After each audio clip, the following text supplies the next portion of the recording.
Yo, what's up, baby? All right, listen, HHR, man. Today is the test. We are going to add the classic eBay part. What is the most classic eBay part people do?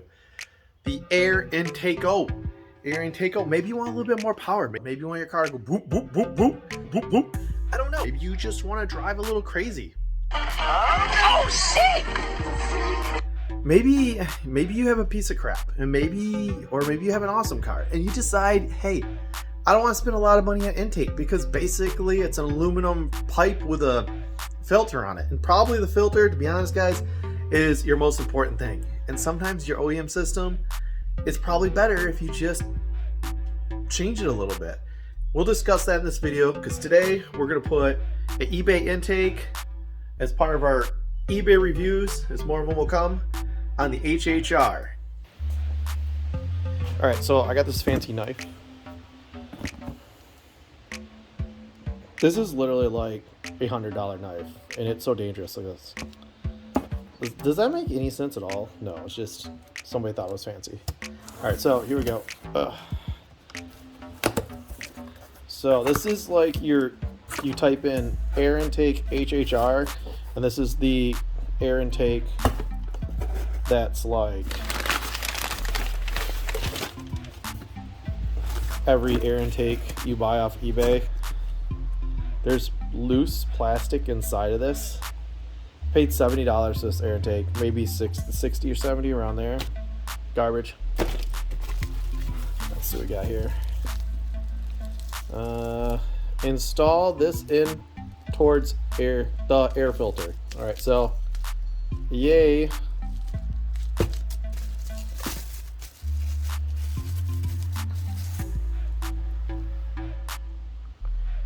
All right, so yay, shiny. Ooh, this doesn't look too bad.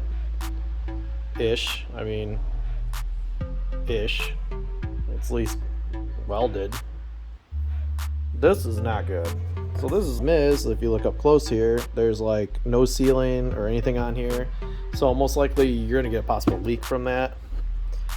Even though it looks like it's solid, so you might want to add some seal to that. But we're going to put this together. We're educating you right now. You probably put some sealer around that. Like we're just some people from the internet that don't know anything about cars, and we're just gonna put stuff together.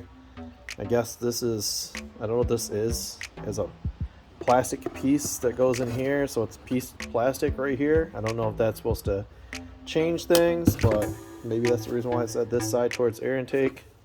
Which I don't remember which side it was now because I don't care. All right, then we got an extra piece.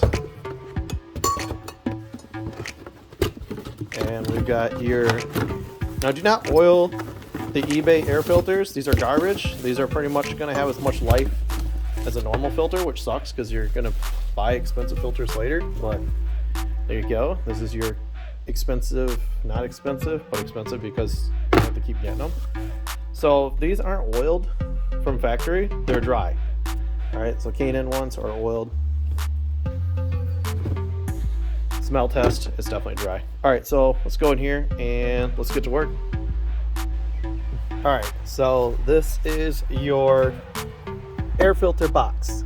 Now, the problem about these cars is that GM makes very finicky map sensors, and you can have a lean air check engine code. If that happens, you're gonna have to go back to your stock box.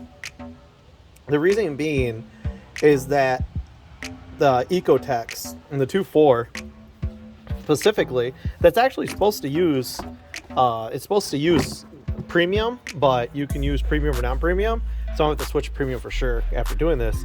But it's very sensitive to any changes.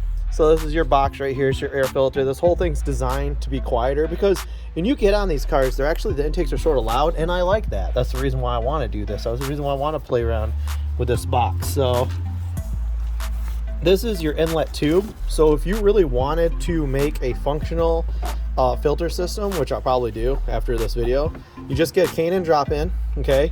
You clean this out. You could probably gut the box a little bit depending. You're gonna run this, it runs down there. That's already halfway cold air intake. So pretty much you have that space or any space that you can find to run a premium intake system to help get cold air in. Also, and you can duct flow through here. Also, right here is a great point to get air. So I already have this open. So if you have the plastic things on here, open them right up. You can put hose through here and run it all the way to this. So you can run a separate one of these in there and plug it all the way there. All right, guys. So it's pretty simple. I'm not going to do a real how-to on this, but as far as everything else is concerned, it's pretty self-explanatory. It's got a 90 degree. Now, this was designed to go back here, all right? And I don't know, putting my hand right here, it feels like it would be colder air, quite possibly, but it's hard to say because you have your header, your exhaust manifold right here, right? And you got this nice opening right here. But I feel like facing forward is the best thing to do, and the hood does close on this. So it might give it the boxing effect where this will box this in. It'll be boxed in back here, boxed right here, and then you'll get this little updrift from in here to hit that. Now that will pretty much remove the rubber hose from the side. I could use the hose or shorten the hose, but I'm gonna try it this way. So this is totally different. This is based off my experience in working on cars. The other way just doesn't really make sense. It doesn't make sense to put an air filter. Even better would be to go this way too, down here. By like removing this plastic piece, you could go to the side with the short barrel. Because like a cobalt intake, I have one of those and it goes like this. So, but it would stuff in here. With this would be like right here, your filter would be right here. So you could just remove this and have the filter right here. That's a possibility too, but since this works right now like this, I'm gonna try this.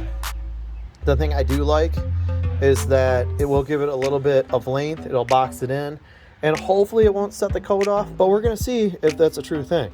So let me finish off the installation. Let's get driving it. Let's go from there. Probably by the next vlog, I'll let you know if it sets off a code, but we're gonna go drive it, take care of some business. And I sort of like this. It looks corny. It's like this big old filter hanging out. It's like the RX-7, except for it's not a big giant turbo. It's just a little crappy, totally useless filter. I'm going to put some 94 octane in, and I'm going to finish this all up, and we'll see how it sounds. All right.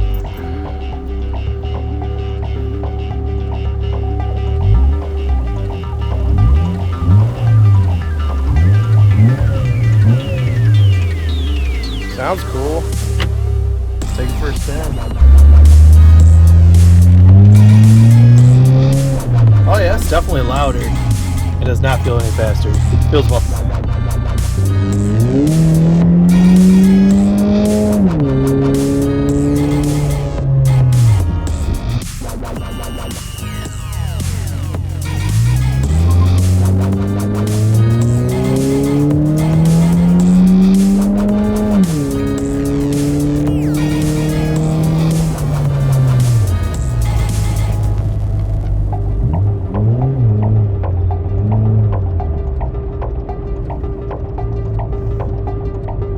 Alright guys, so we put the intake on and it sounds cooler. It's whatever, it is what it is. eBay parts. And I wanted to, like, this would be an honest review, and I feel the throttle feels a little bit better. It's fun. We repositioned the intake on the install video because the idea of the way to position it. Been running 94 premium, have no check engine lights. I've got about 400 miles in the car now. It's a lot of fun. We took on a few trips. Gas mileage hasn't changed that much, so I think it's go. I'm going to give this eBay product a thumbs up. Do I recommend buying eBay products? No, I recommend that you do your research and find what works for you. I recommend that, like, understand that, you know, you can build stuff too. And if you get creative out there, do a lot of research, you know, and then go from there. It was fun eBay review. Yeah, and I'll see you guys next week.